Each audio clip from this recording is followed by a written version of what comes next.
Hello and welcome back to another update where I cover the latest developments throughout the front line in the Russo-Ukrainian war. It is your host Weeb Union, and in this one we have several Russian advances in the Donetsk region, both in the direction of New York and in the Pokrovsk and Kurakhove directions.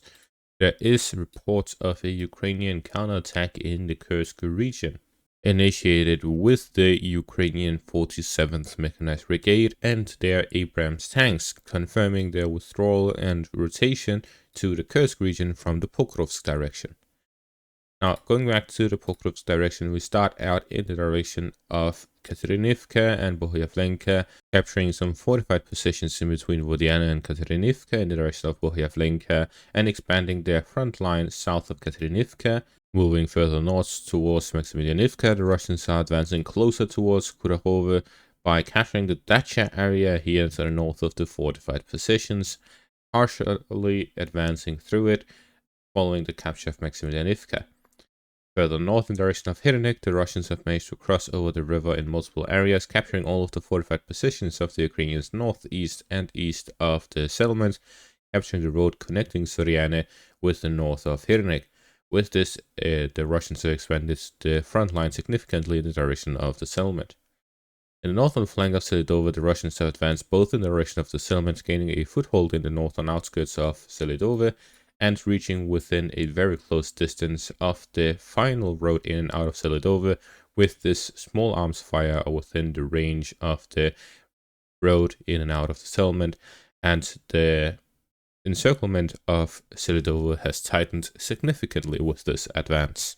In the direction of New York, the Russians have advanced further within the first lines northwest of the settlements. This is the high ground with fortified positions, and the Russians are slowly advancing, capturing another first line and fighting over several fortified positions at the same time.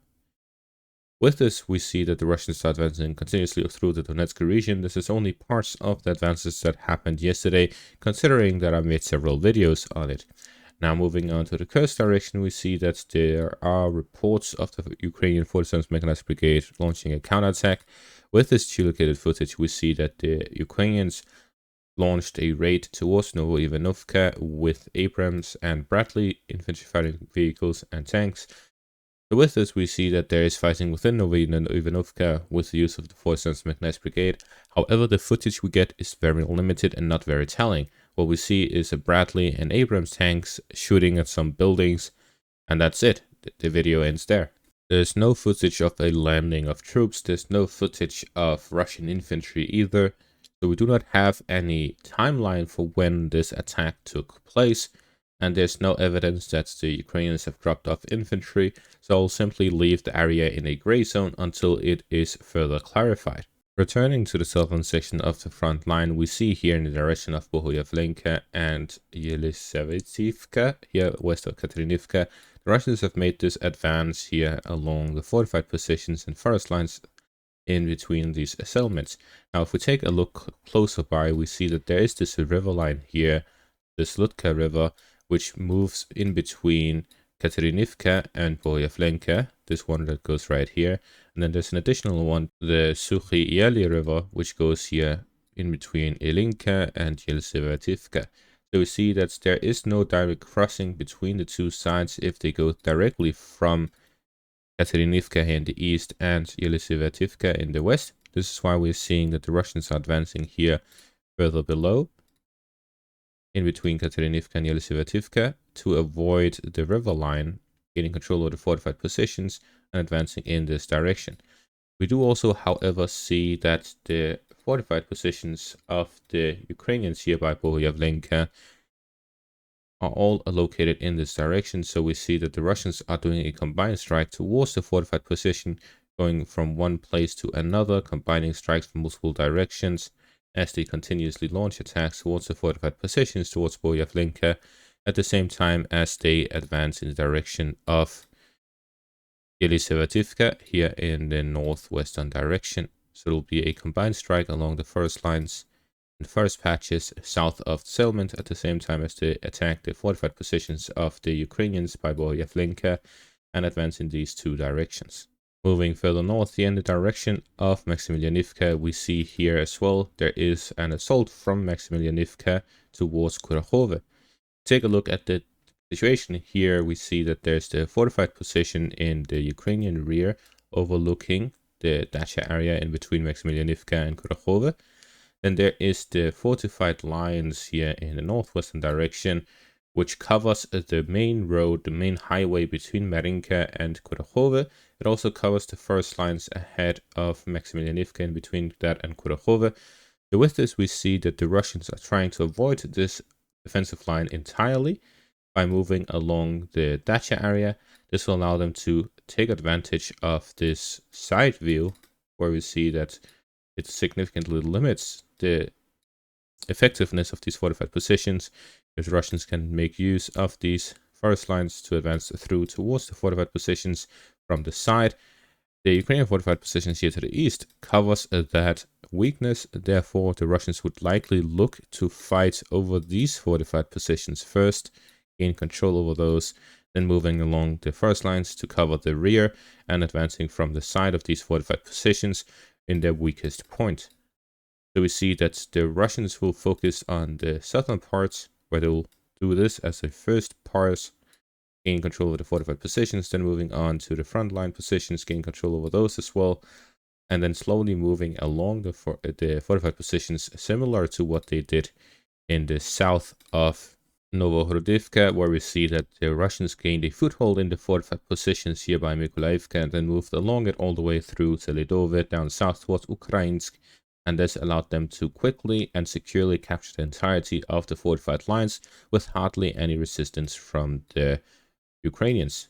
Taking a look at Hirnyk, we see again the Russians are in a similar position where they're fighting an uphill battle from the Vovcha river line direction. However, we do see that it is much smaller here, the distance, the challenge for the Russians. Therefore, it is likely that the main force of the Russians will not flank from Soriane, either towards Hirnyk or Kurakhivka, but instead from crossing the river lines from Shelane Pershi and Shelane Druhe towards the Ukrainian positions in Hirnyk, where the challenge is much smaller and the ground geographical advantage is much more even. At the same time, the main push into the settlement itself is coming from the north, with the Russians covering the fortified positions in the east. The Ukrainians simply have more flanks to worry about. At the same time, we see the Russian advances in the north of Selydove. We take a look at the perspective of the frontline troops in this first patch right here. We see that there is this road just a bit ahead. The front line directly ahead, we see that there is this turn which goes into and combines with the direction of Selydove. The Russian forces here in the first line right here has a direct view where they're aiming down their scope will be able to see the road directly right by the intersection. That means any Ukrainian armed forces using this intersection right here will be within direct fire of Russian troops at the front line. Now, if we take a look further down south, there is the first line from the road all the way to the intersection, which covers from one side, but with drones, with long-range equipment, there is no chance of hiding through that. Infantry groups can move through the forest lines to exit if they want, or enter if they want. But again, with close-range FPV drones, it will be similar to the direction of Volodar, where at the end of the battle, the Ukrainians were attempting to withdraw through the forest lines. But we saw videos of the new Dragon drone and so on, all covering the exit of the Ukrainian soldiers. And according to Western articles, half of them didn't make it, while the other half did. At a 50-50 with a couple thousand Ukrainian troops inside Selydove, they may lose at the very least 1,000 soldiers, potentially more or less, depending on how they've developed since that. And if they continue fighting within Selydove, they will simply lose even more than that. In the direction of New York, we have the final Russian advance, and if we take a look at the perspective here, we see that the Russians simply have to focus at one first line at a time, because there's no significant geographical changes between the different positions within the first line. Take a look at the frontline positions, such as this fortified area right here. We see that they overlook the river line, the Russian positions there. So if the Russians gain control over these fortified positions, they'll have a much more secure flank. And as long as the Ukrainians hold these positions, then the Russians' positions here are under threat. It will be difficult for them to advance further. As we see, they have not really advanced since last month, and the entirety of October is almost done. Finally, in the Kursk region, we also see some developments there. Taking a look at the fighting here, we see with the geolocated footage that the positions right here are focused around a very even battleground. There's no geographical advantages to anyone. What we do see is that there's a bunch of forest areas, there's settlement, but mostly it's just open fields and no significant advantages to anyone. As long as the playing field is even, enough firepower, drones, vehicles, and so on, there will be no significant changes.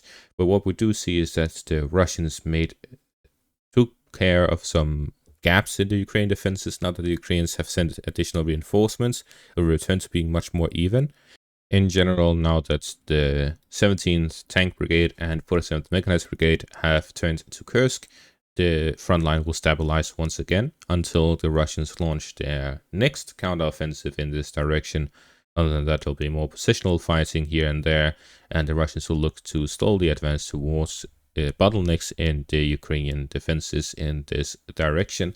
And it's unlikely that the Ukrainians will ever make any significant gains again here in the Kursk region. And that's going to be all for this update. Thank you all for watching. Make sure to leave a like, subscribe, check out my Patreon and YouTube membership for additional content. Thank you all for watching and have a great day.